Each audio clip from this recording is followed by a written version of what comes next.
Niadtong Nobyembre 17, milarga padung sa Estados Unidos ang usa ka grupo sa mga sugbuanong artists ubos sa organisasyong Fukwangsan Academy of Art Philippines aron ipasundayag ang Prince Siddhartha the Musical alang sa ika-25 nga anibersaryo sa Fukwangsan Silay Temple sa Hacienda Heights, Los Angeles, California.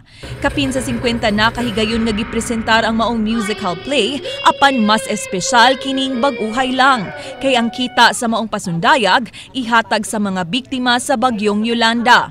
Aside from the fact that this is the first time na ang Siddhartha the Musical mo pahigayon sa among show outside Asia, mapasalamaton po mi sa privilege nga gihatag namo kay this show is dedicated to our brothers and sisters who were greatly affected by the recent typhoon Yolanda. So, ganahan na mo i-represent ang Philippines, especially si Cebuano talent niya amo sad ning gi-dedicate kani nga musical para sa Yolanda victims. Didto sa Pasadena Civic Auditorium gipahigayon ang maong musical play uban ang inyong alagad. What's the matter, dear queen? Could it be a bad dream?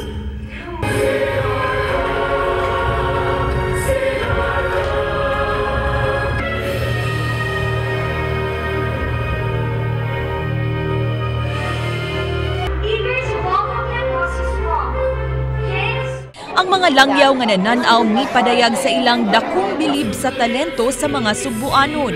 Just please know that people here of every walk of life are praying and sending their love to you. Gani tungod sa malampusong performance sa Pasadena ni atong Nobyembre 23 ug sa Shadow College sa Hayward, California ni atong Nobyembre 30, gihatagan ang grupo og Certificate of Recognition sa Senado ug Kongreso sa California.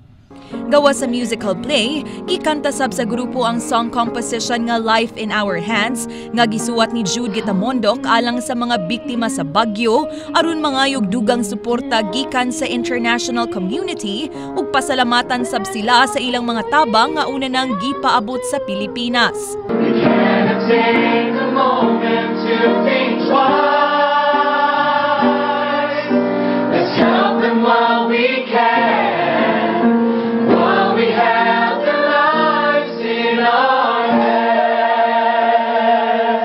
Even if nami diri sa Los Angeles, that for us to be with our Filipino brothers and sisters in spirit and in song. Usa sa mga labing espesyal nga abilidad sa mga Pinoy mao ang pagpahiyong taliwa sa kalisod ug ang pagsiguro nga mapadayag ang ilang pagpasalamat ngadto sa tanang mitabang kanila bisan di pinaagi sa bahandi o sa salapi kundi pinaagi sa pagpaambit sa ilang mga talento. Gikan dinhi sa Los Angeles, California, Andrea Patenya, News 5.